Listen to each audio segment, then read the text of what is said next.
Vince. What do you mean? Resourceful, daring, beautiful, self-sufficient?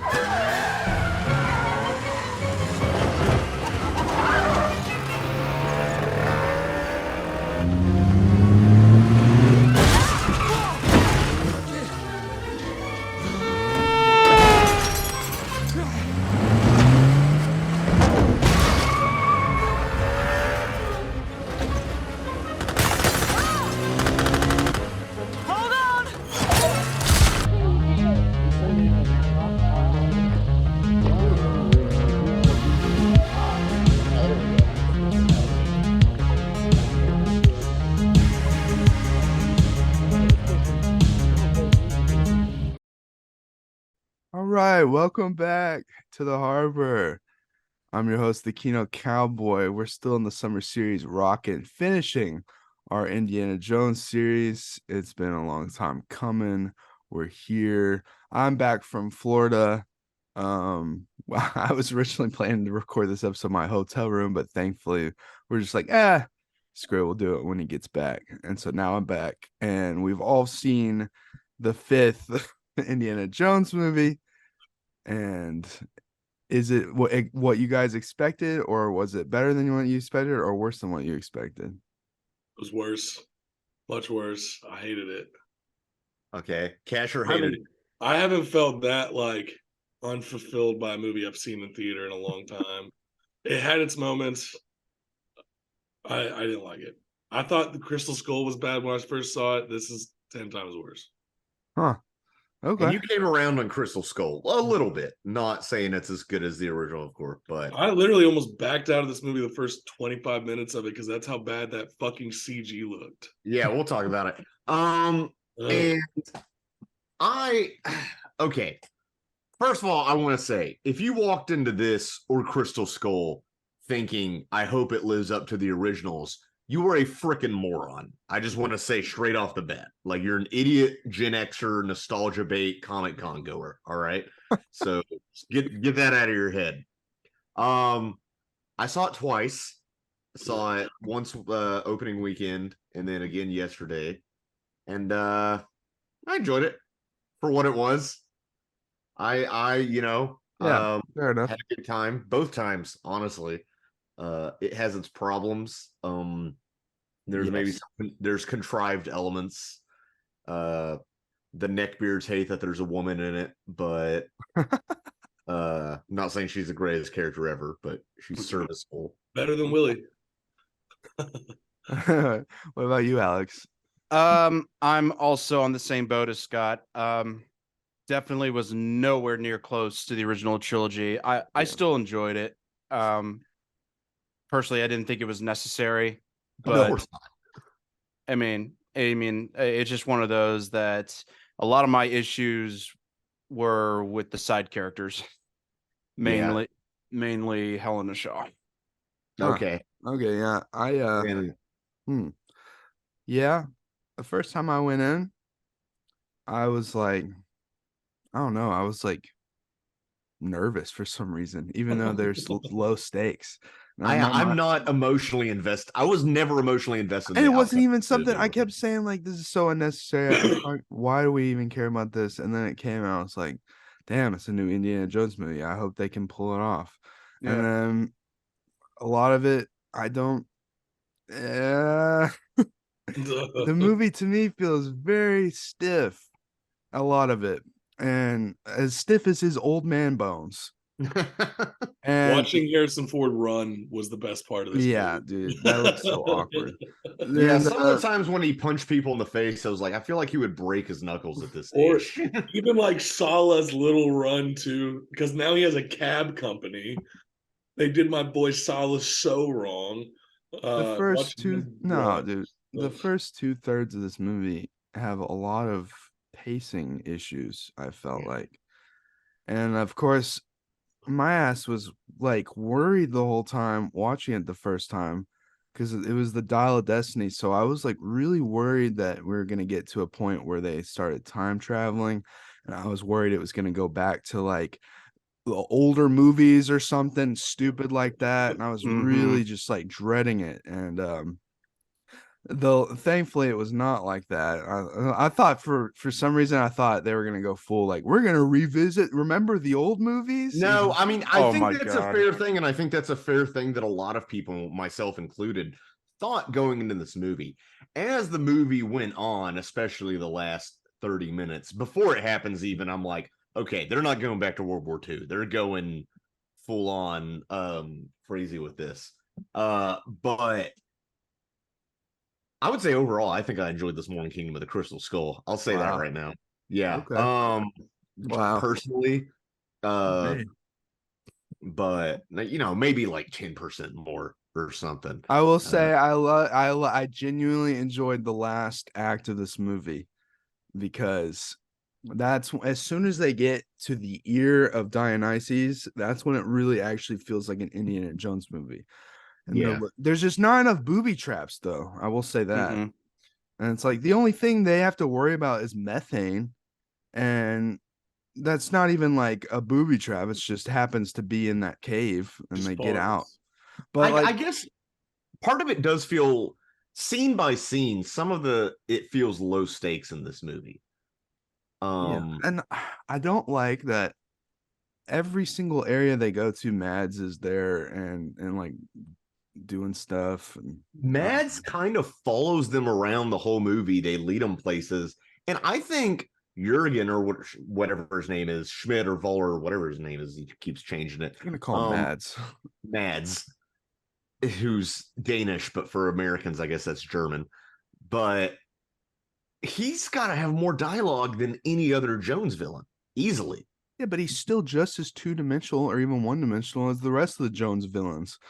I thought maybe after 4 Jones movies, they would figure out they need to give more character development to their villains, but they still haven't. Well, it is interesting because he has so much more screen time, but his motivation is still, I'm Nazi.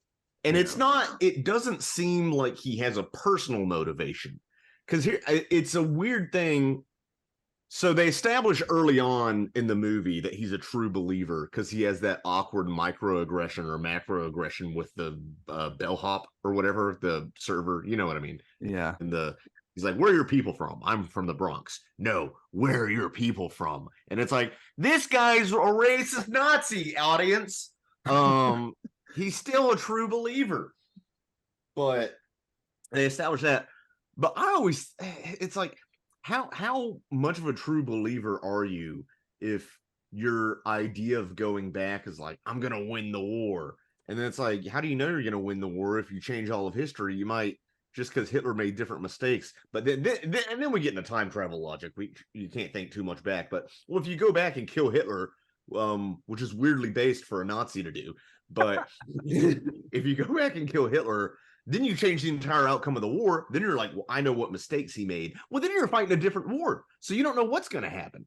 Right. Normandy might not happen. There might be entirely different battles. You may not invade Leningrad. Like, who knows? It's unknown at that point. Think too much into that. No. And, I do genuinely when he reveals that he wants to kill the Fuhrer and become the true leader of Nazis. I was like, this is insane. I like that. Yeah, no, that's cool. That was insane.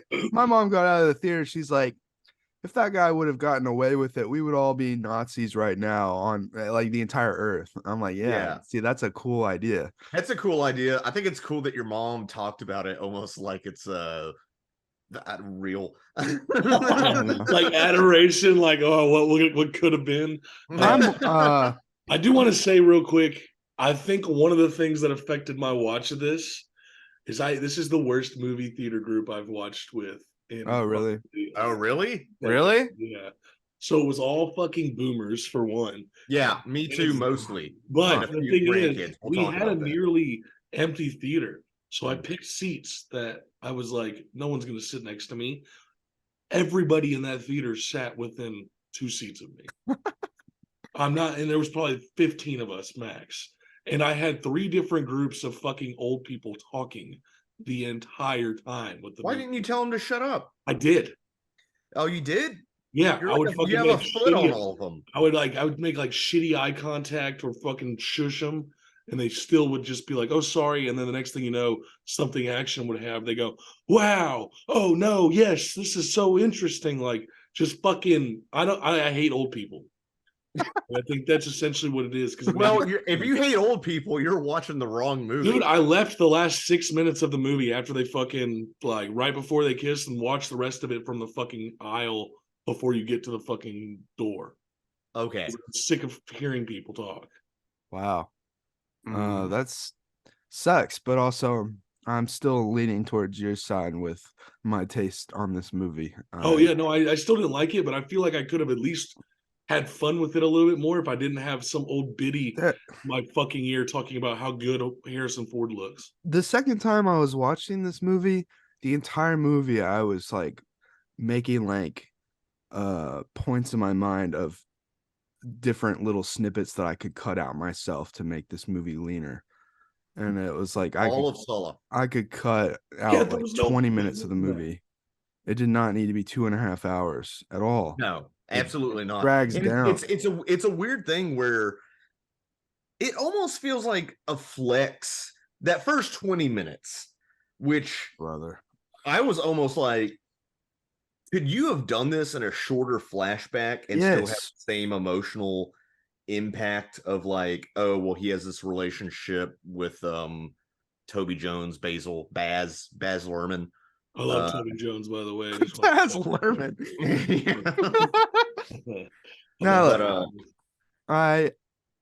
No, let's go ahead and talk about that opening 25 minutes or whatever. It feels like a flex because this movie allegedly cost like $300 million. I don't know how much of that's marketing or not, but it's like, okay, so you spent easily tens of millions of dollars. It took well over 100, if not hundreds, of VFX artists I read to do all the de-aging stuff.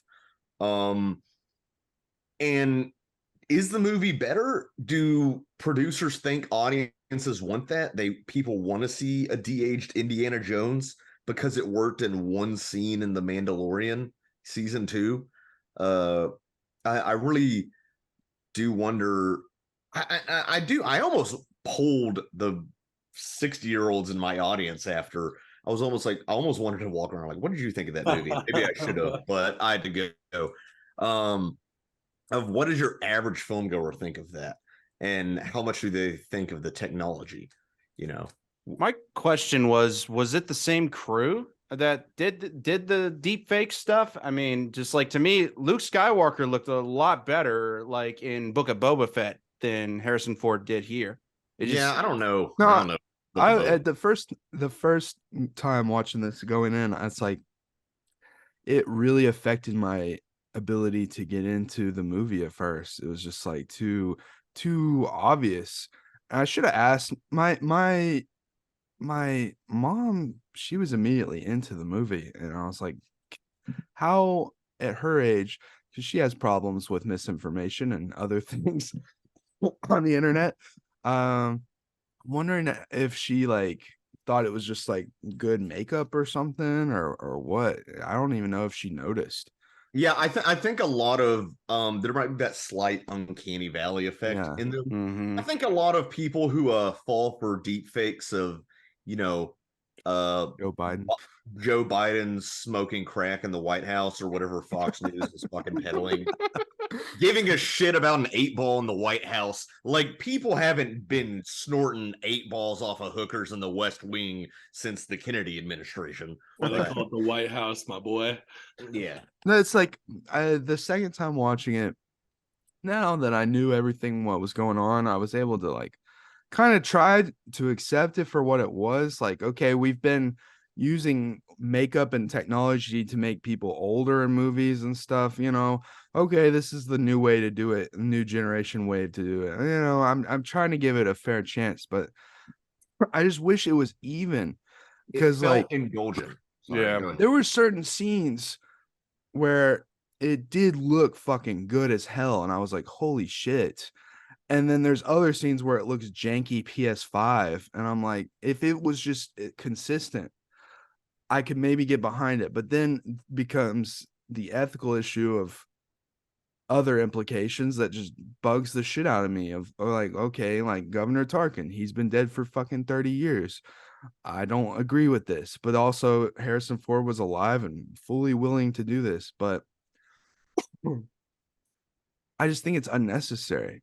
I don't know. Just get maybe someone who looks like him. People and make it like a 5-minute opener instead of 20 minutes. Dude, yeah, and like if they were to put in the effort to make it look fucking good, throw ethics out at that point. Well, they put the effort to make it look okay. They made it. They put the effort to make it look good. That's as best as they could do. Then don't do it.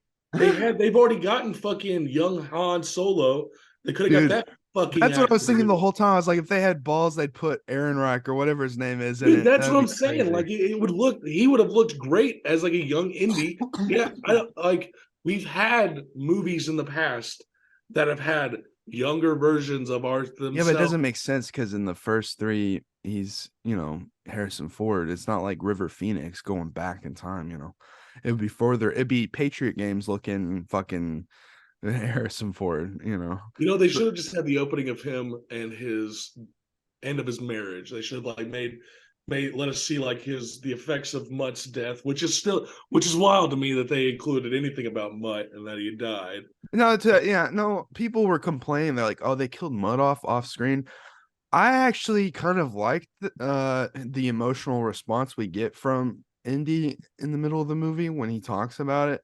Because at first, when I see the separation papers from Marion, I was like, why are they doing this? Why would they like have this happy ending for Indy and 4 and then just set him up for divorce? Like, this just sucks. And I like that she comes back at the end, but like to me it's like, well, what's the point? Like, we have to see it. I don't know.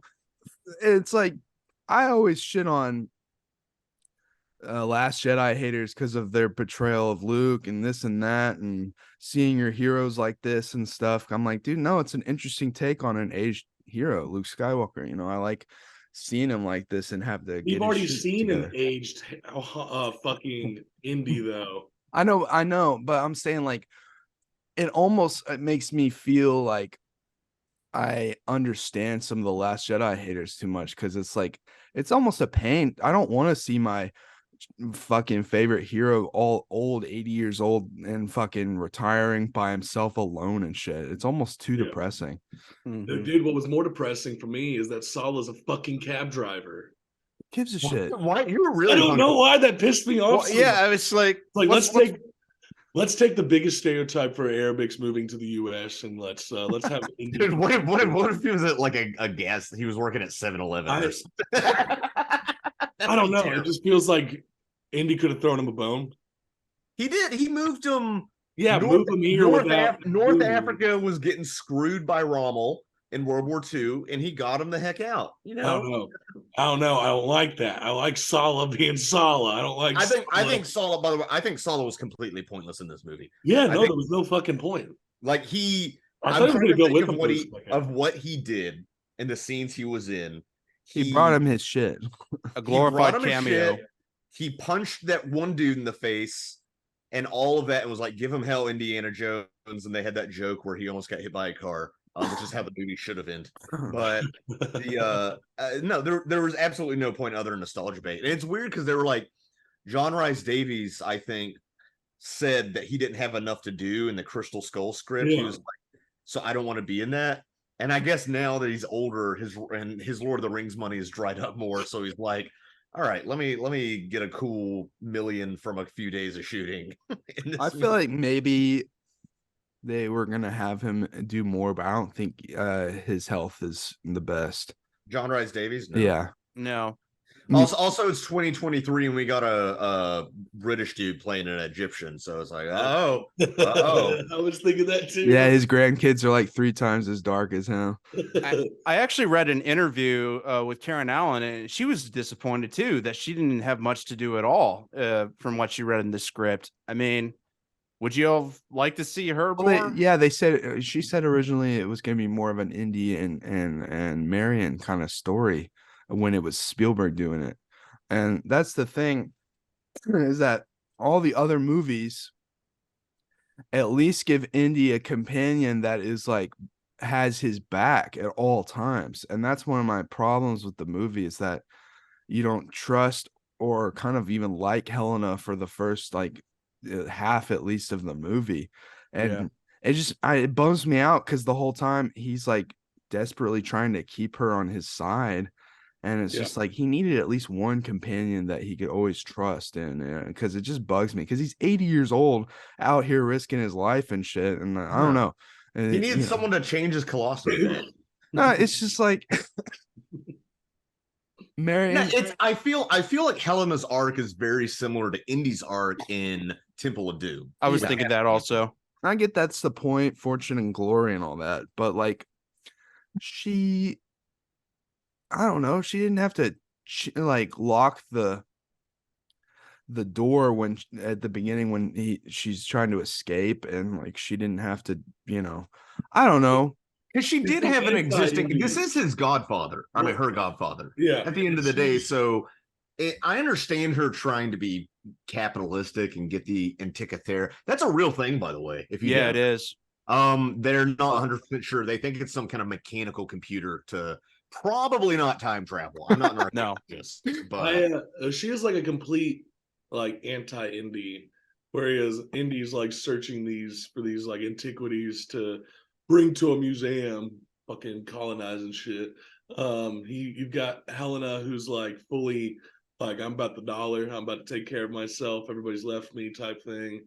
I'm gonna do this because I have the information, and obviously it does pique her interest. At the same time, she wouldn't just learn this and go do this if she didn't have an interest, which probably established from her dad, but she's doing it for the fucking money.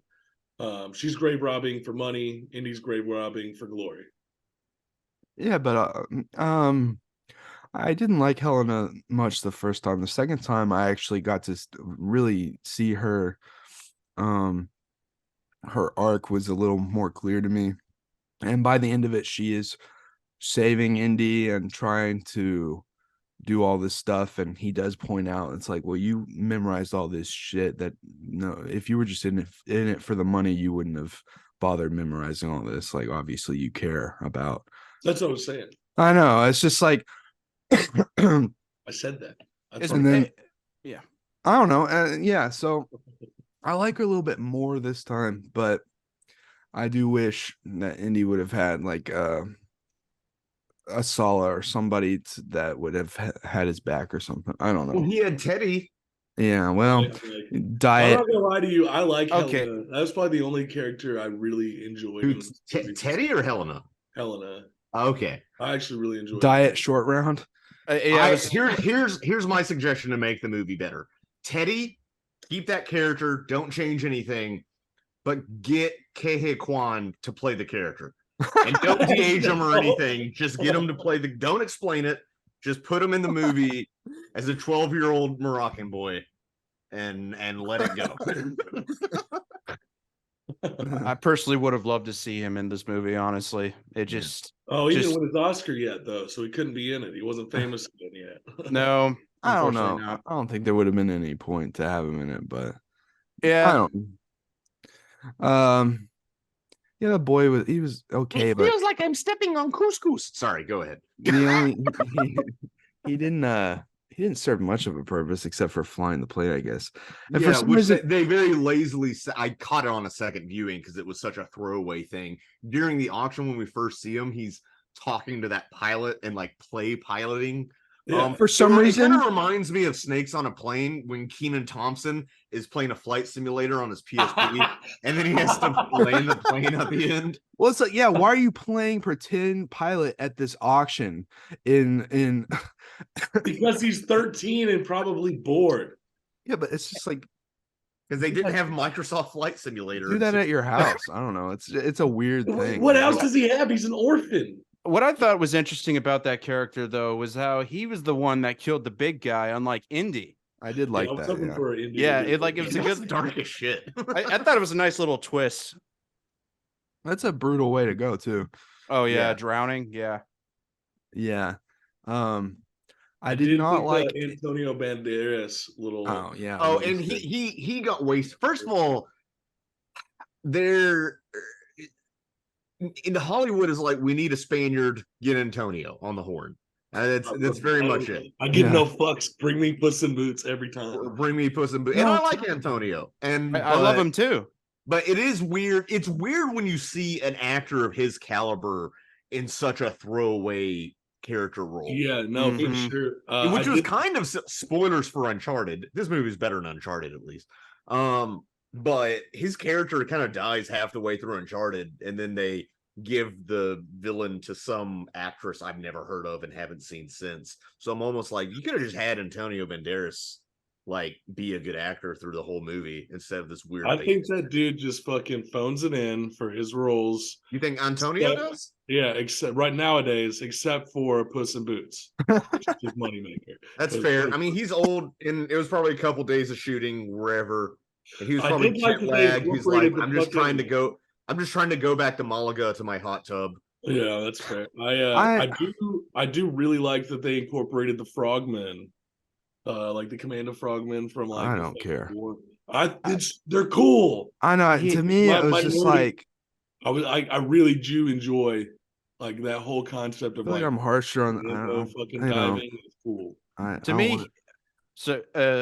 So to me, he had an interesting introduction, but like then it got wasted in the end. And to me, like, what was the point of having him in this besides giving Indy, the tools he needed to keep going with the plot? It was going like, I mean, I like that he was in it, but you sure you couldn't have had more? No, and that's the problem is with the script. It feels like a lot of the movie for me is going through the motions until they get to the third act. And you can tell the third act is what they really cared about because that's where it feels like an actual Indiana Jones movie.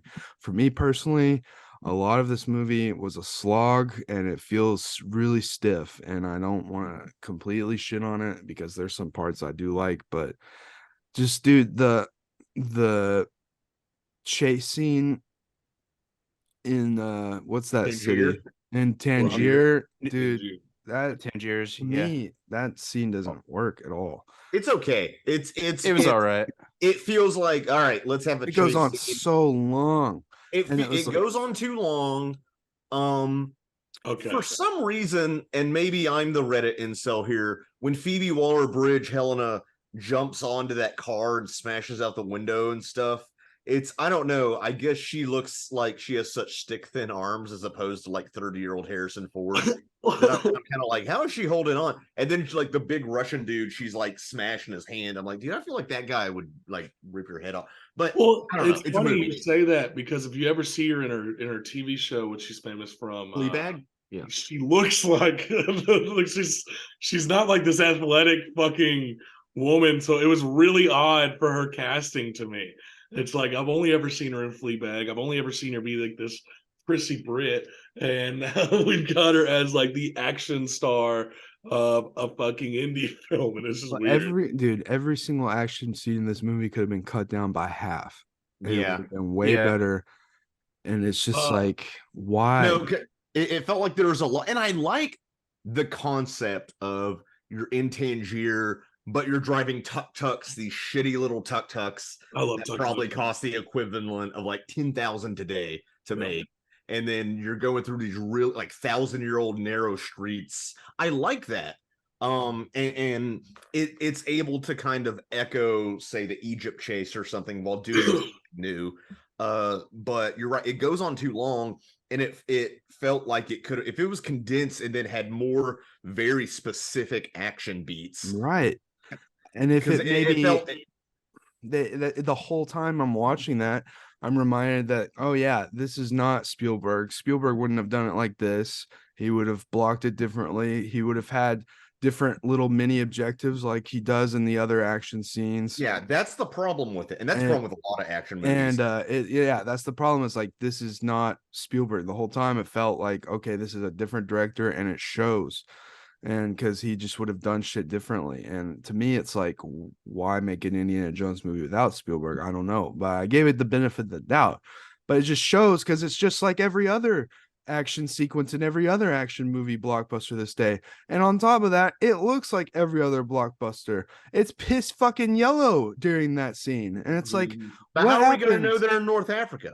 Dude, it just like, it reeks of like that digital look. And I'm like, dude, even Crystal There's a Skull. lot of scenes that reek of that digital look, especially in the beginning, which they have the lighting turned all the way down in the beginning just to keep it as God. natural. I mean, to basically to not show off. Yeah, to I hide. mean, but when they're shining the light in his face in the beginning and he deep fake blinks, his eyelids are like shimmering or something, like it's an AI created. I don't know. It was more noticeable for me on the second viewing, the weird CGI, just because the first viewing, I'm like watching the movie trying to see what happens, like, okay, what's going on? What's the plot here? Who are these characters? And the second time, once I had already digested that, I could really focus on the visuals. And then, yeah, it really stuck out to me. And there were even parts like that I almost don't know why they had to be CGI. But I guess at a point, it's like, look, if we're going to go CGI, if we have a mix of too much real and too much CGI, it'll contrast too much. So let's just make this whole scene CG heavy. Maybe that was the directorial decision. Maybe there's more complicated production reasons. But even stuff like there was a part where it's a wide shot and you see the dark silhouette of Indy running on top of the train. Looks bad. And it really does. It looks like a PS2 sort of. I know that's the common criticism, but it's weird. I could play the Uncharted games and have better animation running on top of a train and Uncharted 2 from 2009 thing, man. Compare that scene to the Last Crusade opening on a real train. Exactly. In broad daylight. And again, that's part of the problem of trying to echo the previous instead of doing your own thing. And I think this movie does its own thing in some parts. For example, it's weird because it still looks artificial, and I don't know why, and I don't know why it had to, but a lot of the parade, I enjoy the parade sequence personally. But there is an artificiality, I guess. I don't know if those signs and everything, if they CGI'd that. I don't know if they CG'd the confetti or the crowds. I think it's the confetti. Yeah, it's, which is like, I get it because it's a pain in the ass to have to produce with confetti, but people have been doing real confetti and real fake snow for decades, generations in Hollywood. And I'm almost like, man, just, you're paying all these VFX artists. Why don't you just pay some dudes with push brooms to sweep up the street after? But also, I think they duplicated some of the people in the parade. Yeah. And I think you can kind of see some of those seam lines of where they like copied and paste certain people. Right. I would almost, I'm sure if I had this on home video, I could break it apart more easily. No, go ahead. No, go ahead, man. Okay, yeah. So James Mangold, I mean, since he's done, Ford versus Ferrari, he's done Logan, he's done the Wolverine, he's done, 310 to Yuma. It was all like better movies. Yeah, I mean, just one of those, like, was it directorial or was it studio interference? That's what you're wondering the whole movie. The whole movie. And it has to be studio. There's a lot of if you made 310 to Yuma, you made a whole freaking movie with practical effects around a train. So yeah, no, for real. And that's like without, it's hard to mention Kathleen Kennedy without sounding like an incel because of all the shit surrounding her. But like, to be truthful, she sticks her thumb in a lot of pies, man. And you can tell. And not on top of that, the parade sequence, when he's actually riding the horse and there's a chase sequence, it feels too slow. There's like close-ups and stuff, and it just doesn't feel like it feels like more of a slog to me. And it almost feels like that speeder chase in Book of Boba Fett that everyone complained about. It felt like that. And then it's like, this is also going on too long. So you have this long chase sequence. That could have been the chase sequence for the movie. And then the next big sequence is another chase sequence that goes on even longer. So it's like, oh my God, get to it. And then once they finally get to the boat and stuff, and they have the sequence with the eels, it's a bunch of CGI eels. So it's like, okay, I don't feel the weight of him being surrounded by these like I would the rats or the snakes or anything. No, they wanted snakes but different, and they had to have, and I felt like an idiot because it took me like, I don't know why he's like, they look like snakes, and then I was like, why did Teddy say that? And then 60 seconds later I was like, oh, because Indy's afraid of snakes. Like, I don't know why I'm an idiot. No, I do like that joke of I like Indy going like, nuh-uh. No, they don't. I love that. That's a good joke. lot. But at that point, it just felt like contrived. It's like, oh, we have to have this sequence with these creatures down here because that's what an Indiana Jones movie does. And Well, and the only the real contrived one, there was like that 30-second sequence with the bugs, and Helena's really afraid of them, and Indy is almost too afraid of them. he's way too afraid of them at this point. It's like, dude, you've been. I understand, like, get these bugs off me. But it's like, dude, all of Temple of Doom, and also the very first introduction we have of you, you're wiping spiders off. Yeah, the first movie was like calm. Alfred Molina. So I don't know this why. Is right after he tells her he drank the blood of Kali, and now he's afraid of these bugs. That doesn't make any sense. No, it does not. And then again, it's pointless. It's just like, okay, let's shuffle on the way to this Archimedes puzzle. He has to get this puzzle because that'll lead you to the next thing. It feels a little bit like Rogue One. It's like, okay, we have to do point A to point B to point C, and we want to get to this awesome last act that we love and spent a lot of time really putting our whole heart and soul into, but everything else is kind of like going through the motions for me. And it's really that's a lot of modern day filmmaking. I almost wonder if I'm trying to collect my thoughts on this. The fact that a lot of movies today almost seem to be made for trailers on social media. So are set pieces designed around that? And then connective tissue is added afterward, because you want to have something, I don't know, that'll pop out on your Facebook ads or TikTok ads or whatever the hell. I don't even have TikTok, because I'm a boomer, which is why I went to see this movie.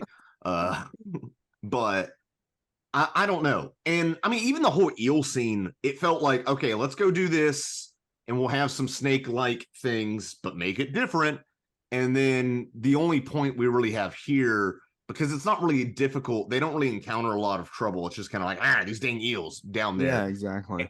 But the whole thing is so they can get back up and Jürgen will be on the boat. And then that's the real obstacle. The eels were just kind of something to waste time until Jürgen got on the boat. 2.5 hours. I think this movie would have worked better if instead of like this all-out adventure, it was just Indy and Sallah doing their bucket list, like Jack. Dude, I'd watch that movie. Good. It's just a feel-good end of Indy's life type thing. Yeah, maybe I don't want to see my heroes get old. Maybe I have to agree with people with Luke Skywalker now after this movie. No. It's just like the only reason why I say I don't agree with that is because we only got like a certain period of Luke's life. Like a very small, like it's a significant part, but a very small timeline in the overarching thing of Luke's life. But with Indy, we're spanning fucking years and years and years. We're spanning from fucking the OG Temple of Doom to we get Kino the Crystal Skull, which is, decades later. And so it's like now that we're even further along, like we kind of know the trajectory of what Indy was doing. With the end of Crystal Skull, for them to kind of like fuck it up with this and make him in a 1-bedroom apartment next to a bunch of hippies was kind of weird. And it is one of those, I did wonder, I don't know, part of me almost thinks this is more realistic to Indy's curmudgeonly character than the happy ending, as much as I like the happy ending. It's feel good, the happy ending of Crystal Skull. With his relationship history, this almost seems more accurate. I get it. I get it. Man. I did wonder, why did you go from Connecticut to this New York college? Like, why'd you go from your, I don't know, I feel like a nicer college. This almost feels like a SUNY New York school. You know? What the fuck did he do to fuck up that bad, though? It's like he should have established a decent amount of fucking money, unless Marion just he was never at work, dude. That's true. He was always leaving work to go on adventures. Dude, they got sick of his shit, even though he was like famous. You're telling me he doesn't have like the fucking dildo used by Genghis Khan that he could sell for a couple millions of dollars? Like it belongs in a museum. Yeah, that is. No, I do like the idea. Yeah, well, he's always like it was like beyond my scope. But he's always like selling one artifact just to fund his reasons to go on to the next one, So it was always. It just didn't make sense why he would not be just this fucking millionaire. No. They gave Brody a statue in Crystal Yeah. Skull. I mean, like, wouldn't Indy be famous for something like that? That's They'd what give him a statue. Yeah, Yeah, you would dude, you would it's hope he fucking- would be like, and Helena even treats him like he's a famous guy. And she's like, one last adventure for Indiana Jones. I mean, that's also because she's placating his ego, because she knows he has Yeah. the half of the Antikythera. But at the same time, I don't know. Again, how big is the world of archaeology? Name one real life archaeologist right now. Indiana Jones. I know one, and that's just because he's a guy I personally knew, and he was been working like 9 years postdoc on the same thing, and I'm like, this sounds terrible. I do want to say I liked the fact at the beginning that they had the CIA involved with everything, because they went with the whole let's take the Nazis from World War II, the scientists, and give them they're sent allow them to come and work on the bullshit that Our America rocket. has. No, it's dude. That's real. It's like somebody read a biography of Werner von Braun, and then we're like, oh, let's make him not a Bond villain, a Jones villain. Well, it's like we had that cool ass fucking Agent Mason who just gets fucking wiped immediately. And then because that would have been cool to have like not only, Voller and his crew searching for this Antikythera, but also somehow have the United States on the backs of all them to try to capture both of them. Yeah. I think that would have been interesting, but they killed her off too quickly. Also, they have Boyd Holbrook in this movie, and I'm a big Boyd Holbrook fan. And I was sad to see that he was just fucking this henchman, basically. One-dimensional. He was like a Richard Spencer alt-right fascist Nazi. Yeah, dude. Even the Looks haircut. like that. The too. guy with That's the thing. mustache. Yeah, Boyd Holbrook looks he like was that. in very every role he did. unlikable to me. But he's so good in like every other thing I've seen him in. Like I genuinely enjoy. That his is role. crazy though, that he's a paid muscle, but it's like going so far that like by the end he's dressed in like 30s Nazi. Dude, Richard Spencer. Dude, yeah. Well, it's like the last thing I saw Boyd Holbrook in was Sandman, the Sandman series, which is fucking excellent if you guys haven't watched. And he plays the Corinthian, which is like this blonde hair, blue eye. Well, he doesn't have eyes; he has mouths for eyes. But like he and so seeing him in this, I got hyped for a second. I was like, is this guy gonna be good? And then no, he's just a fucking maniac. Like even at the end when they're going through the fucking Roman war, he's like shooting. Stupid. He's a prick. I liked him better in Logan than I did here, basically. Dude, yeah, Yeah. he's a good Don Yeah, Pierce. I need to rewatch Logan. I only Logan's saw it one top time. tier. I I enjoyed only it. saw it one time, and I don't remember a ton of it. It's like I top enjoyed 5 it. Marvel film of all time. I just remember Boyd Holbrook being a very good villain in that movie. I don't even remember he was in that movie. I don't remember Yeah. that movie that well, but also I was already, whenever Logan came out, I don't even remember. I was already kind of super 2017. Yeah, I was already superhero fatigued out by then. Yeah. Wow. Yeah. And that's the thing, is like everyone's been channeling like the articles of like, oh, it's not making this money, it only made 60 million opening weekend. And who's surprised here? Why are you expecting it to make Star Wars numbers? Indiana Jones has never been Star Wars level of franchise popularity. Never has been. It's always Well, been. With And a budget of 300 million, you think that fucking I don't understand how movies are costing so much. Yeah, dude, Kingdom of the Crystal Skull only made 300 million domestic. It's dumb. It's like someone pointed this out the other day when I was watching a video. They were like, what's causing fucking movies to cost so much goddamn money nowadays? And it's going to be like the sinking. These budgets are insane. It's like they said CGI is supposed to be cheaper than like your think. normal. Well, that's the thing. It's like that's the big advertisement on it. But for some reason, instead of we have a $75 million movie 30 years ago, which of course for inflation probably be 150 million, but we don't need these massive fucking budgets because it's all it's gonna do is crash this industry. To me, it's like the media is expecting Disney to come out with billion-dollar hits like every time, but like it just seems to me. Not Yeah. every movie has to make $1 billion. No. And It does now. It's their fault for putting 300 million into an Indiana Jones movie. They should know. It should have been like $150 million budget. Yeah, it should be And half of that. I don't know what it is. I don't know if it's investors and shareholders getting greedy because they think like, well, I saw this movie made this much money. Why can our movie not make this? That's much exactly money? what it is. Instead of, yeah, I don't know. I'll be honest. I don't understand how the economy works at all. I don't understand how anything makes money. And 60 million especially when domestic. everything seems to be cheap or free now. Like I haven't, dude, when was the last time I bought music? I guess it's all live shows now. I understand Netflix is like no password sharing, and everybody's like, what? Why can't I get stuff for free?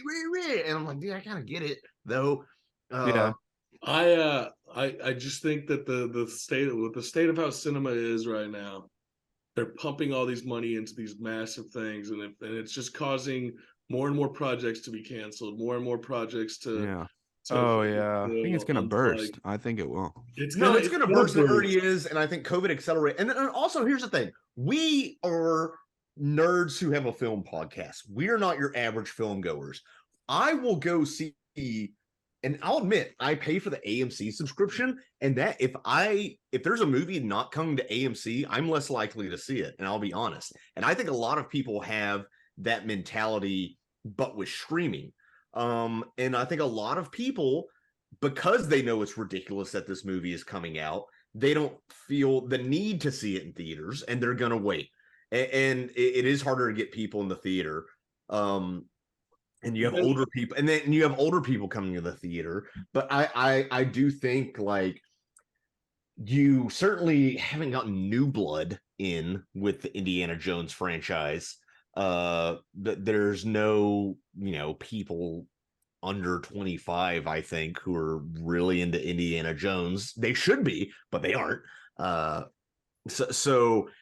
And are you going to get new blood into this franchise by having an 80-year-old man star in the 5th installment? Exactly. Nope. It's something interesting. We just had Asteroid City, recently release. And it had like a modest, very low budget. It was like 25 million. But like you hear these actors that are working with Wes, like Edward Norton, he's an A-list actor. He's like, I only took for my scenes in the movie $4,000. And it's like, I think a lot of this budget is them trying to stroke the egos of these fucking massive movie stars and giving them fucking, $100 million to do a fucking movie is ridiculous. No, Yeah. and it's always been, and obviously, if you're Harrison Ford, you can negotiate that. Who knows how much he got paid, and who knows how much, say, Phoebe Waller-Bridge got paid, because she's a star because of Fleabag and stuff, which again is completely different. It's like it's so weird. There's such. I've only seen the pilot of Fleabag, and like it was good. I didn't feel the need to keep watching the series, but it's like you kind of have the sex comedy. It's smart. It's British, so it's, I guess, more intelligent, more character. I also read that she contributed a lot to the last Daniel Craig James Bond, No Time to Die. She was actually a screenwriter because apparently she was hired to do humor or to write humor into it. Yeah, there's that's common. It's called punch up writers. That's my goal once my stand-up career takes off. Is to add dick jokes into Indiana Jones 6. No time. Because he needs fucking Viagra. But that's the thing, is like 60 million opening domestic for Indiana Jones 5 with an 80-year-old man. To me, that seemed all right. And it's not my fault that you made it a $300 million budget. There's no fucking way that this should have been a $300 million budget. There's legs though. Like it's making 5 to 7 million on weekdays. It's, people are talking and saying, "Oh, this is actually better than I thought." There were about as many people when I saw it the second time than when I saw it the first time. It was. And I think part of that's I saw it in IMAX both times, where I think your average crowd understands if you're gonna get row A in IMAX, just wait for the next showing. It's not worth filling the theater. It's my theaters were both pretty 2/3 of the way full, I'd say. Yeah, but it's like I forget how old I am and how old this franchise is, because the last one came out 15 years ago, and that one was already like a send-off old man Indiana Jones movie. Right. And so if you're like 13 now, like you weren't even alive the last time one came out, and it's just not. it's just, and again, because unlike Star Wars, if we're going to do the Lucasfilm comparison, which is kind of inevitable, it's at least in Star Wars you've had like different video games and cartoons and other things because it's a whole galaxy versus the guy's name in the title, and it's all based around this one guy, and outside of the Young Indiana Jones series and books, which they stopped. Well, even then, it's like, even when I was a little kid, it was like, well, there were still video games for Indiana Jones, Lego Indiana Jones, Emperor's Tomb, Infernal Machine, Atlantis, Staff of Kings. Yeah, Staff of Kings. I actually watched a video recently on Staff of Kings, and it's funny because that game was in development hell. And in the middle of that game, Uncharted came out, and they were like, shit. In the middle of development, they're like, God damn it. It makes me wonder what Bethesda's Indiana Jones game is going to be like, It's just I forgot they're doing that. Yeah. I hope you can put buckets on people's head to steal artifacts so they're blind. Yeah. Or you can use a Duke glitch and have like 15 staffs of raw. This was like almost an unbearable movie for me for a lot of it. I even didn't like I fucking hated when they went to the Roman era for some reason. No. I was like, of course, I knew that's where it was fucking going. I didn't. We're gonna be trying. I am fucking happy they didn't do I, for a split second, thought we were gonna get Mutt twice in this movie, and one was gonna be right before he went to World War II or whatever war to Vietnam. Vietnam, and then the other one was gonna be at the end whenever she opens the door and it pans for a second. I was like, did they bring Mutt back? No. Shia LaBeouf has had too much bad press. Yeah, exactly. To me, his career's over. But to me, what I was scared was the leakers, or the so-called leakers, that said that Indiana Jones was going to die like halfway through the film. Like I was really that scared. Would have been nuts. That would have been nuts, and I was honestly scared they were going to do that, but. Honestly, it was like I was so glad that they didn't do that. It was just like I wish he would have died in Rome. I thought that would have been tight as fuck, and we see like hieroglyphics of the motherfucker in like modern day. Yeah. Also, fuck Helena for bringing him back to a dying marriage. Like, they have a kindle at the end because they reference kissing the elbow, which the boomers in my theater laughed at and loved. Oh, but now, what happens after that when they have their first fucking argument? She asked if he was back. Let's have Helena bring him back. I do like she asked that if he's back. He should have died in fucking wherever Archimedes was as a god.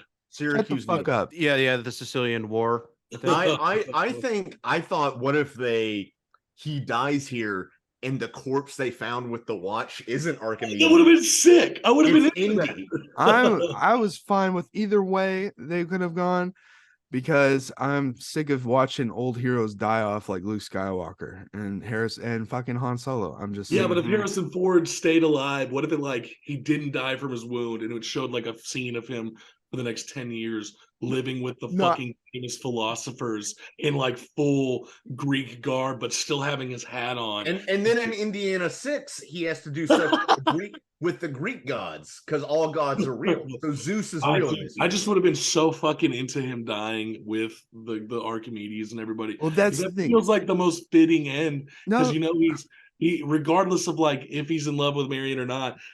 Indy's a lone wolf, goddammit. Indy likes having a bunch of bitches. Indy likes to go on adventures. Indy likes to abandon his child for 18 years. He changed. Fucking sit in Rome and fucking... No, he didn't change. I don't even understand why he's so emotionally attached to Mutt when he only knew him for like 5 fucking years. That's not even true. This is like this is fucking 12 years after he knew his son. He didn't grow up raising his son. He's probably mad. I would think Indy would be relieved that Mutt is dead. Because now he doesn't have to fake care about some kid he didn't grow up or raise. Characters can have growth. And also he does care, because he cared that he didn't go to school once he learned it was his kid. Okay, let's actually talk about that insane. I bet Indy would be on that fucking Titanic. Shut the fuck up. Okay, I knew that this last act was. I knew a lot of people were feeling really mixed on it. Like, I knew it would be anyway, but I do want to. Yeah, I want to say like, hey, holy shit! Like I knew, I was like, okay, it's the dial of destiny. What is going to happen? The whole time I was watching the movie for the first time, I was like, I just want to get to this fucking time travel shit because I'm worried about what's about to happen. I think they're gonna take a big dookie.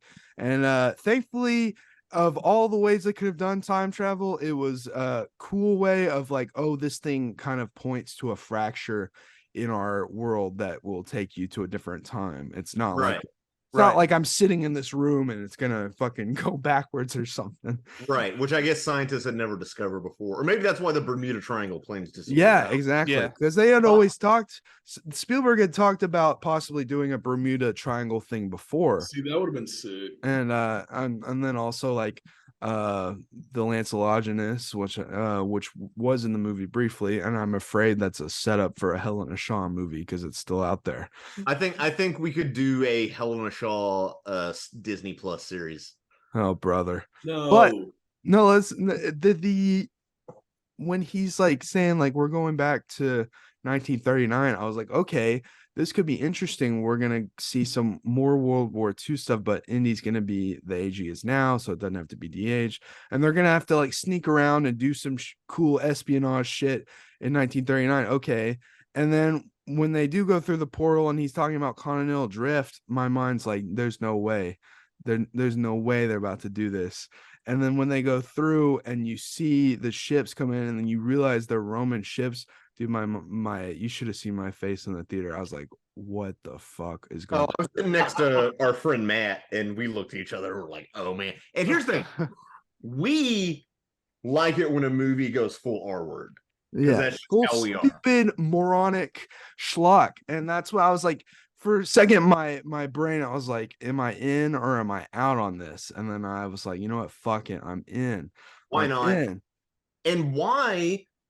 Because I think time travel and flying saucers are equal amounts of outlandish. Yeah, exactly. But I think the average perception is, well, at least this is historic and archaeological versus the perception that something is extraterrestrial and not historic. Although ancient aliens did build human civilization, so it's very historic. Thank you very much. Well, that's the thing to me. When I got out of that movie, I was like, you know what? It made me even more mad at Gen Xers because to me, it's like, you're cool with Indiana Jones talking to Archimedes in 200 BC in time travel, but but aliens or a fridge getting nuked is way too crazy for you, huh? Okay. Yeah, honestly, I did like how they explained how the dial, like, it never was a time travel device in the first place. Mathematics. Yeah, mathematics. All it just did was pointed to the fissure that would take you back to the Roman War. Basically, Yeah, it was just a pointer device or a map. I do like that. Yeah. It also implies that free will doesn't exist in the Indiana Jones universe, which it doesn't exist in our universe either. But because Archimedes was like, you were always going to arrive here. It's like, predestination. Archimedes a Calvinist. No, it's just like, well, yeah, well, he had the watch, so of course, but yeah, I was like, just God, I wanted him to die there so bad. Seeing him like him and Helena land on the ground, there's like these ships like shooting shit in the back and stuff. My mind like almost exploded. I was like, I can't believe they did this. And so I love the last third of this movie because of how idiotic, like insane schlock. And also agreed, in a franchise, it's hard to de-escalate unless you're doing it like a Casino Royale gritty reboot. Right. But this is the same character and same actor. So you can't do that. So it's like, well, how do we escalate from flying saucers? Freaking time travel. I mean, what else are you going to do? Are you just going to have another, Third Impact Christian artifact? What did you say? He said the Third Impact. That's how he Third is. Impact. No, that's the thing. Is like, I do wish it would have had a little more reverence when they get into the tomb and find the rest of the dial. It's not as like epic and grand as when they find the Grail or the Ark. It's kind of just like, oh, here it is, and it was like, we've already done this part in Last Crusade where they get into the tomb with the rats and they find the second half of the piece they need to find the Grail, and it's just like, I don't know, it just felt too similar. I wish it was like more of like this grand reveal or something. Gravitas. Well, part of it is the Antikythera mechanism is something I've read about online, but it's not something I read about in Sunday school. It doesn't have that cultural impact. Yeah, my dad was actually telling me about it just on our way back home from the theater. Just it basically, the whole point of it was basically going to tell you like what was going to happen, like what I think it was like a tool to use to say like when is it going to rain, or when do you need to just basically get your crops, harvest your crops. So it was more of a tool than it was like what it was in this film. Yeah. No, it's a mechanical computer that what they figure it is of what remains of it. They think it's a mechanical computer that can help calculate like the planetary motions or something like that. Interesting. Nerds. So like a weather kind of weather device of it's a hand-powered orrery, described as the oldest known example of an analog computer used to predict astronomical positions and eclipses decades in advance. It could also be used to track the 4-year cycle of athletic games, which was similar to an Olympiad. I feel like you could just count on your fingers to track that. I don't understand that. That's the first sentence on Wikipedia. Yeah. Interesting. Yeah, I kind of wish, like, to me, that, okay, we're going to do time travel. To me, I kind of wish, like, since we were doing time travel, let's get this first half of the movie out of the way, and the second half is like, okay, we do go back to 1939 and we try to stop Mads, but then something in 1939 goes wrong, and then they go back to Rome or whatever. Like Bill and Ted. I don't know. It's like you're doing all this. You're leading up to the time travel. I don't know. I kind of would have enjoyed it being like more of like an actual part of the adventure instead of just the finale. Yeah, I don't know. I don't know if they need to go full Back to the Future. They mess up the future and Biff Tannen's Trump president. I don't know. I'm not saying that. I'm just like saying like, what if they would have like had to like chase? I mean, I don't know. You could have had a whole set piece in like 1939 Germany or something. It doesn't even have to be the time that Mads was trying to get to. I don't know. I love the scenes though where they're pulling out the old Nazi just garments and attire. Yeah, you would. No. That's not what I mean. Just the tension to me started to get a little higher once they started, pulling him out, because it's just one of those, like, that's when we fully find out that's what he was going to do, was go back to 1939. Right. Well, I will say, coming out of this movie the second time, I did think, if nothing else, in this political environment, I think it's a good thing to see more movies with Nazis getting punched in the face and shot. For sure. Yeah. Oh yeah. Yeah, but it's also like, why do we have to do Nazis? Oh, because that's what the quote unquote good Indiana Jones movies have. And it's like, okay, whatever. It is odd not being around for, and I have my problems with Temple of Doom and the cultural insensitivity and such, but not being around for the reception of Temple of Doom, which still had a huge cultural impact and made a ton of money. Mm-hmm. So I don't know what. Yeah, it's just, dude, for our friend Megan to tell me she liked this more than Temple of Doom, it broke my heart. And like Crystal Skull, I don't know. If you like it more than Crystal Skull, that's fine. Me personally, I don't. I like Crystal Skull more. I like Crystal Skull more, which I never thought I'd say. It's Spielberg. It's it feels more like pure Jones and like has way less fat on it. Yeah, like way less fat. So compared, felt like a chore to get through at times. So compared to the Star Wars sequels, which would you take, this movie or the sequels trilogy? I'd take episode 7 and 8 over this, but I do think this one's better than Rise of Skywalker. Yeah. The coffee shit I took this morning after eating cottage cheese for breakfast was better than that. The Indiana Jones coffee that I drank was better than this movie. Yeah, out of the cup of Christ. This some, I don't know. There were parts of this movie that dragged on. It felt like if you drank the wrong cup and it aged you prematurely, it kind of felt like that in the theater at points. I don't know, not really, not that bad. I'm making a joke. Yeah, Let's hope the rest of the movies this summer aren't fucking shit. Yo, I mean, here's the thing.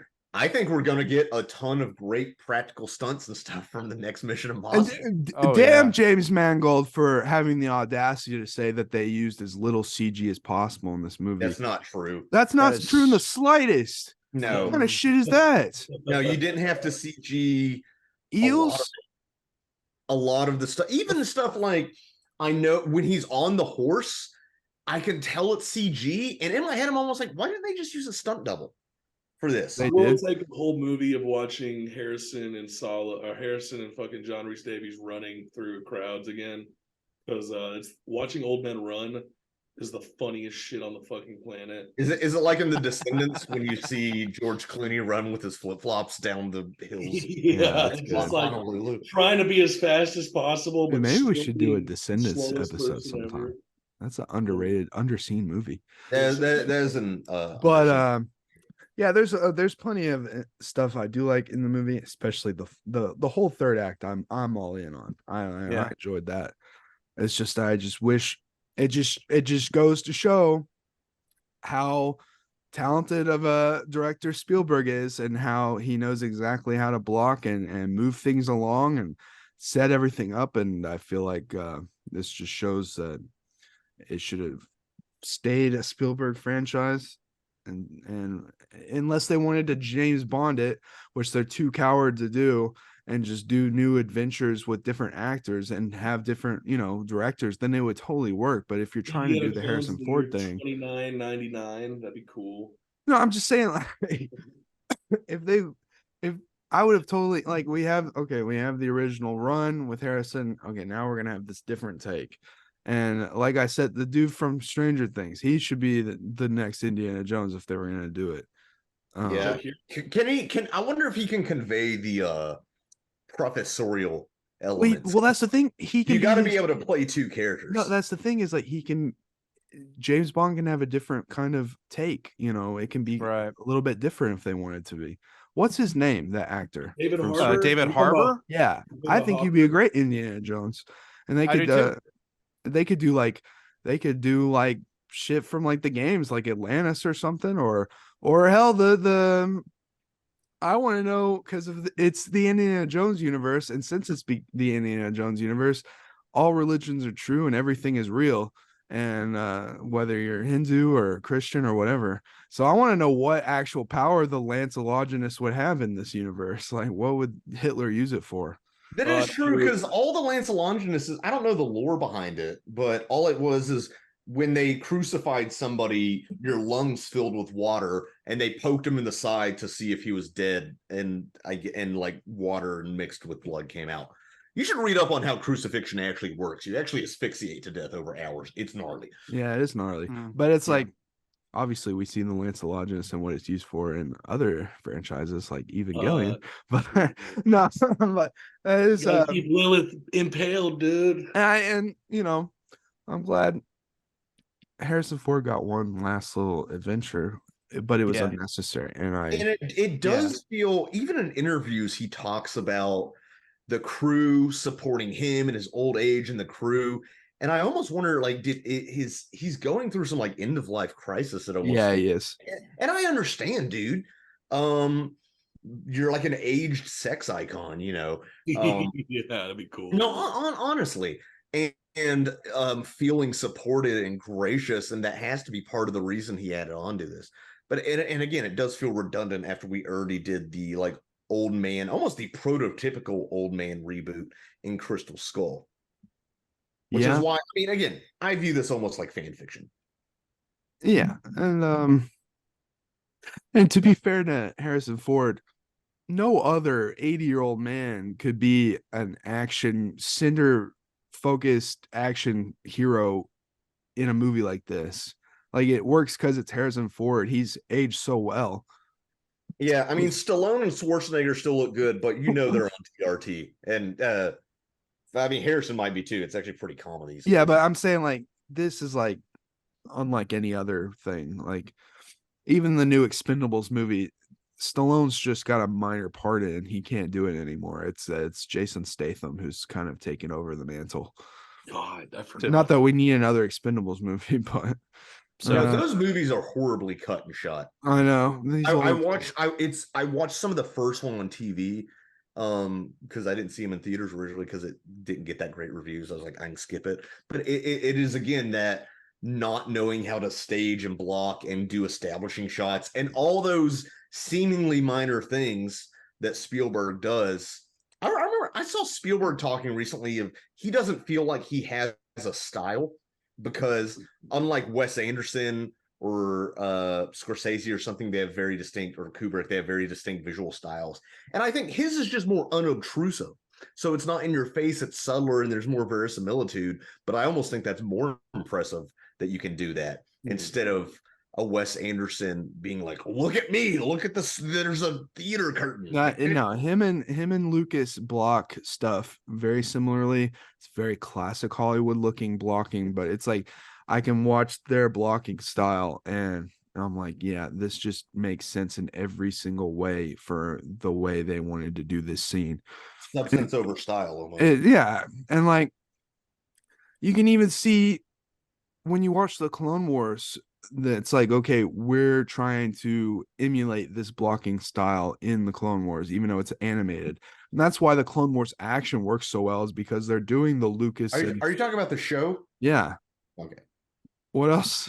Well, I didn't know if you were. For a second, I thought you were talking. No, about it's just like that's why the action. Well, the blocking was all done with 2002 green screens. That's why it feels so much like. That's why it works so well for me. It feels like Spielberg and Lucas blocking. And it's something that's always spoken to me, and I've always tried to kind of like learn so much from the way Spielberg shoots movies. And that's why I was kind of disappointed. Like there were some shots I could tell that Mangold was trying to emulate Spielberg, and they worked fine, but it's like, okay, well, I feel like if it is going to be a new director for for Indiana Jones, fuck it, go full on whatever your full style is, instead of some scenes trying to emulate Spielberg, some scenes kind of doing his own thing, because then it felt kind of a mishmash, and then some scenes felt like your standard blockbuster these days, and then other scenes it's like, oh, that kind of feels like Diet Spielberg. Okay, cool, I like how he did that visually. I don't know, I wish it would have been one or the other, because I noticed that inconsistency with that. And we know Mangold can do really good action scenes. I know, man. It's just one of those, like this field, like you said, he was just trying to emulate Spielberg. But also it's like part of that is probably like he was wanting to do things certain ways, and then all the heads of Disney were like, well, we need this and this and this, because we want it to feel like this. We want everyone to feel nostalgic for the old movies. And he's like, okay, well, all right. That surely had to happen. So, I mean, this film was in development hell, for so many years. It was supposed to come out in like 2019, dude. Yeah. It's gone through several writers too. Yeah. And if it came out in 2019, we would not have had all the CGI face stuff to the degree that we had it in this. Yeah. I don't think so. And that's so can't you wait for more AI scripts and AI CGI and stuff? So there's even more studio control and less artistic control. Oh man, yeah, great. That's why I'm hoping the bubble bursts now. And that's the thing, is like Fast X underperformed. Flash barely made 100,000 domestic. And like all these big movies are like, what's going on with the box office? Because people are tired of the same old shit. You idiots. Flash only made 100 million. Flash only made 100 million. I thought you said 100,000. I was like, no fucking way. No. Well, a lot of it is I don't know. And I don't know where it is, because these reboots and stuff don't work, but then how often do new ideas work? Although now I'm trying to think, when was the last big blockbuster that was an original idea that I saw? Tenet, yeah, which did okay. I mean, that's the problem, is that everyone's like, well, we want new ideas, and then everyone's too scared to go out and spend their money on new ideas. And then we also have like A24 putting out films that are making decent money and like Oscars, and but even then, it's like now everyone, knows enough to trust the brand of A24. So if it's outside of A24, people are a little more, just because they associate that with like, oh, artsy movie, you know. Yeah, and I guess an A24, it's a distributor, you know, and sometimes they pick up movies after they're made. So I do think some of the I love a lot of A24 films, but they're or A24, I don't know. But I don't swear fealty to the brand. Yeah, exactly. They And just, people like, I know Mattel was trying to like our Barney movie is going to be like A24. I'm like, what the fuck? shut the fuck up. Yeah, And annoying. then everybody's like, there already was a Barney movie. It was called Death to Smoochie. Yeah, and we don't need some, criminally underrated film we should do on the podcast. yeah, but we don't need a dark blah blah. It's just annoying. The only reason and I'm interested in Barbie is because it does seem like a weirdly auteur film. And Because it is. It's Greta Gerwig. Yeah, it's She had Greta full Gerwig and creative Noah Baumbach. control. It's insane that even happened. No, and we'll see. I think it's weird. And I'm not against a branded movie or sequel or stuff in moderation. It's just when that's all it is. A lot of talk online has been about like these corporate biopics, like the Flamin' Hot movie, which isn't even a fucking true story. Okay. And again, I will also say again, if I came up with the pitch for a Flamin' Hot Cheetos movie and I was like, a Mexican janitor invents hot Cheetos, you'd walk me out of the room and call me a racist. I'm just saying that right now. It'd be really weird. It'd be like, that's a little weird, isn't it? But I fucking hate corporate biopics. That's why I still haven't watched like Air or any of those. Like Yeah, the only one it's that I've just- enjoyed has been The Social Network. well, yeah, and that's because it's shitting on Zuckerberg the whole time. Yeah. It's an auteur actual filmmaker. Yeah. And it was And also that was a different era. Like Facebook was completely different time. as to huge as filmmaking. it was in what it was it 2011 2010. 2010. That's right. They can do a different movie now. Now they're Meta. Now they got Threads. Now they're interfering in politics and yeah, crashing fucking the entire political nation. Yeah, I need something major to happen to Zuckerberg so we can get the sequel. But I mean, maybe he and Elon have that boxing mask and he becomes like bedridden, or we have him walking like he has to go around like Charles Xavier in a wheelchair. I don't know, or he enters a robot body. I'm just hoping that if he ever gets like cancer or something, he gives Facebook away like Willy Wonka does. It was like the greatest incel will get my empire. I do wonder, yeah, it's like what is with this? Like, we're letting all these new bloods come in and make their indie movies, but now you have to do a Disney studio movie for some reason. It's because they want a talented director who doesn't have enough clout so they can boss him around. I know, but it's just like we're not getting these like only the established people like Tarantino and Scorsese are able to do all these original pictures now, and then how long is that going to last? And also, it's not because the star system has changed and almost disappeared. I mean, both with actors and I guess with directors as well. I mean, how many reboots are we going to be able to do, or how many? If directors aren't able to become auteurs ever because that pipeline has been kind of destroyed, right? Then we'll eventually stop getting them. If Tarantino retires, Scorsese, he could die in the next 10 years easily. Yeah. So I mean, it's just going to be your low budget things, and then awards are becoming less and less important. So. Which part of me thinks is a good thing, but at the same time, as much as I shit on the Oscars, like without stuff like the Oscars, a lot of those movies would fly completely under the radar, and is your average person paying attention to the Palme d'Or of Cannes or whatever? I don't know. French is a stupid language. I can't pronounce it, but you know what I mean. Well, I think in the next 10 years, we're going to get some sort of major shift.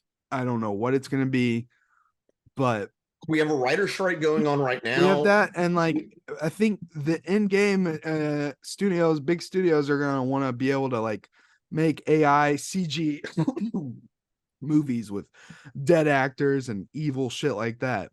Right, and corporate types are, I don't know, man. I've worked with corporate types. I've talked to corporate types, and there's really something missing in their eyes. And I'm not even joking. There's going to be some sort of major pushback. Audiences have to be able to go see and trust themselves to go see original ideas again. Something's got to happen. Yeah. There's got to be some sort of I honestly burst. will put some of the blame in the audience. Like, support artists, and go take a risk on a film. Not every film you see in the theater is going to be a 9 out of 10, 10 out of 10. Rotten Tomatoes is to blame because Rotten Tomatoes is, and I saw the Rotten Tomatoes score for this, and Rotten Tomatoes, who owns Rotten Tomatoes? Because hold on, I need to look at this real quick, because part of the problem with Rotten Tomatoes, I will see that they give, like in this very movie, I saw fresh tomato scores on individual reviews, and then I would read the review and be like, this is not a positive review. This is an overall negative review. And it's owned 25% owned by Warner Bros. Discovery and 75% owned by NBC Universal. So you can't say they don't have a finger behind this, or that there's not some sort of bias on, like, because who decides? Are they having AI? Hey, you better quit talking about this, Scott. You're gonna be found dead. Say that you don't want to kill yourself. Well, Scott's not suicidal. No one wants to think for themselves. That's debatable. Everyone is like obsessed with knowing what these reviewers think about certain food items on TikTok. They want to know, no one wants to go see it and think for themselves, unfortunately. And then also, how many people actually?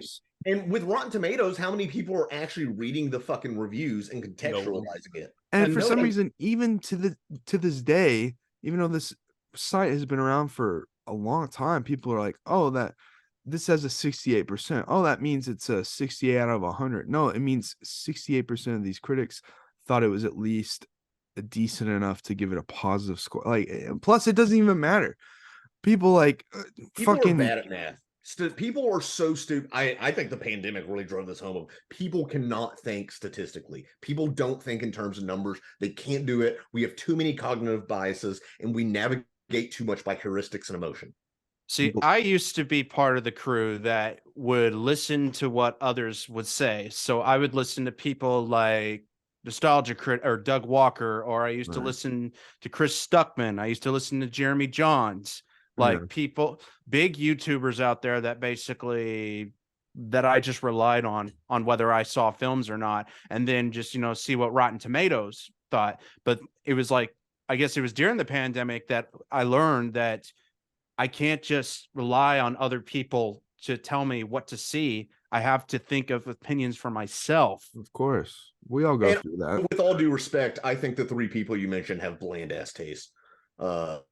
I don't know. I haven't watched enough. Mainly Doug Walker. Fuck that guy. I saw a tweet about it's like as it was like at least Doug Walker has like, for all the crazy shit he's done with all his movies and reviews and stuff, it's like at least he's never done blackface somehow.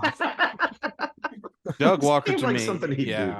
Doug Walker to me, he just outstayed his welcome for me. I mean, I just got to a point where I just went like, shut the fuck up. He's from an era of the internet. He never grew up. And I think some comment summed it up best, is he's a fundamentally incurious person whose level of criticism equates to what if Mario met Batman. And a lot of people can't get past that. And it's a refusal to grow up. And if you're being rewarded for not growing up and rewarded for being a Gen X man-child, I mean, how are you gonna, if a Harry Knowles or a Doug Walker, if you're rewarded for that, why would you create a more nuanced opinion? And also, I don't even like the way reviews now. I don't like assigning scores to reviews. I think it's good we don't do that here. I stopped because if we're going to turn everything into fucking data and strip context out of things, I don't think we need to do it with our art. It's not like you're reading Ebert or Pauline Kael and getting into Ebert arguably with his thumbs up, thumbs down, and his stars actually hurt film criticism. A lot of people think he commodified film criticism in that way in his era, but he's not nearly as bad as what's happening now with Rotten Tomatoes. But it's like nobody's reading in it, understanding the context of the person writing the review, and it's really just a lack of critical thinking and being unable to critically assess text. And now everybody, and I'm getting off on a whole other thing. Everybody's like, well, why aren't schools teaching about fake news and how to assess media? It's called the humanities, which you've been shitting on for the past however many decades because you think it doesn't lead to a career. But now we have a crisis of fucking critical thinking in the country because people haven't been taught how to critically assess media, which is what the fucking humanities are. Ooh, sorry. Yeah, but what if Mario met Batman? It drives it home. It's like we have a actual like popular social media for cinephiles, but it's Letterboxd, which is all about giving a 5-star rating to movies, and it's like which I don't like doing that. I like being on there, and I do rate the movies I watch, but it's like this isn't I don't like rating movies like that. And it's just like it's such a popular thing. I see people even tweet about like what they're going to be rating this on Letterboxd the whole time they're watching a movie. I'm like, dude, that sucks. That's not it's so weird, and it's weird to have that in your head. Yeah. To turn you to like I'm already consuming the movie. I don't also want to create content for other people to consume the movie. It's a weird cycle. You're turning me both into consumer and producer, but that production is to lead other people to consume by watching the movie. I don't know. It's a weird cycle. I don't get it. I have too much social media in my life as is. I hate it all. I do want to say I would give Dial of Destiny 2 solid cab companies out of 5. I think, and I'll be honest, I think out of 5 makes more sense than out of 10. Yeah. Because then you have a broader, like 3 is average, 4 is above average, 5 is really good. What's the difference between a 6.5 and a 7.0? I don't understand. I like giving my scores out of a 37. Yeah, dude. Just to really confuse people. Yeah. Well, no. This movie's bringing up the right kind of conversations, I think. I don't know. No, I feel like we could keep going because now it's just indicative of Hollywood. Although this doesn't need to be a 3-hour cast because we've spent a long time on all of these indie casts because they deserve it. Yeah, some people just want a day out at the movies. You know what I mean? Yeah, and me too. I enjoy it. I work from home. I need to get out of looking at the small screens and then go to a big screen. Me too, dude. I'm looking forward to Dead Reckoning and Oppenheimer and Barbie. And despite not liking the director, I will go see the creator. Because it's an original idea. Dude, it's an original idea. It does play off existing tropes. And it is the thing of like, what do audiences want? Because they say they want new. I don't think that's entirely true. Sid Meier, the game designer of Civilization and everything else, I think his quote applies to movies as well as it does to anything, really. But he talked about with games, give them 80% of the same and 20% new. And whatever. And I think part of that with games is because you have to learn rules as you're playing it, but that's a whole different conversation. But I think that's a lot with audiences too. Like they say they want new. I really think they want 20% new, your average audience member. Yeah, there's some bangers coming out towards the end of the year though. I'm excited. And I'll just say one thing. TMNT are my big ones. I'll just say one thing also. And just in generalization, I mean, you can like movies. You cannot like movies. I mean, you have the power, you have the free will to decide if you like a movie or not. It's all predetermined by Archimedes. It's all predetermined. Free will doesn't exist. I do believe that. Yeah, and it was preordained that I said that just now. I am a biological computer meat robot. Now let me tell you about Richard Dawkins. All right, Rick Sanchez, relax, dude. Jesus. No, it's just my point is it's just that you can like and you cannot like movies. You can like little bits, you cannot like little bits. So. Right, and like that's the thing. It's like we were talking about in the last Kingdom of the Crystal Skull. Just because of these two little things are stupid and terrible doesn't make the whole movie a piece of shit. But it's the thing is, first of all, I think there's a guy, Film Crit Hulk. I don't know if he's still active. It was kind of a gimmick character he played while writing his movie reviews, but he actually had some decent reviews. But part of it is people latch on to tangible details they don't like because they are normal people, not fucking nerds like us, who they don't have the vocabulary to criticize films of like why things don't work structurally by scene. They're not thinking of plot in terms of objectives and character arcs necessarily. Some might be to varying degrees, but they can latch on to things that stick out as odd. And that is not the reason the movie sucks, but because they don't have the vocabulary to express it. Otherwise, they just make an association and point at that thing that's obvious to them, even though that thing is only symptomatic of deeper underlying things. And this is going to sound out of left field. It's like when people point out Trump as a cause and not a symptom of everything wrong with America, if that makes any sense at all. Sure. I don't know. 2024. Trump 2024, DeSantis 2024. No. Listen, bring the Nazis back. I'm Okay. gonna kill Hitler, get the Third Reich going. great. Now I'm gonna have to bleep that out. No, leave it in. Uh, All right. The point is I don't know why my stupid 18-year-old self was obsessed with Rotten Tomatoes and obsessed with only watching critically acclaimed films for some reason. Because you were 18, but I some know. people don't It's like, grow up past that. imagine or some if I people didn't have ever- real lives, and some people have real lives and kids and can't spend all their energy on entertainment. Why? Yeah, it just bugs the shit out of me. I only wanted to watch critically acclaimed movies. I would have never watched the Planet of the Apes sequels, which are some of my favorite movies of all time. And those movies are critically well received. No, they fucking aren't. Yeah, they're very The much original Planets of the Apes Yeah, movies. Oh, I thought you meant the like Dawn Yeah. of Planet. No, I'm not No, talking no, about the no, new no, trilogy. no. I'm talking about those. Are looked at really bad. Dawn, Beneath. Those are all schlock, and I love them so Oh, much. those are schlock, but I enjoy them. Well, it's like Babylon. Babylon got fucking Polarizing. No, it was polarizing. Or for me, The Room. Oh yeah, Yeah, The The Room's Room's a fucking- masterpiece. All right.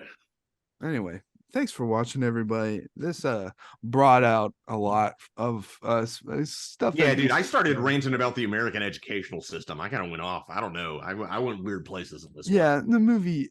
We're in a very weird and specific point in time when it comes to blockbusters and just movies in general. So we'll see what the future brings us. Thanks for listening. This was the Dial of Destiny. Indiana Jones and the Department of Defense. Thanks everybody. We'll see you next week. I don't know what we'll see. Thanks.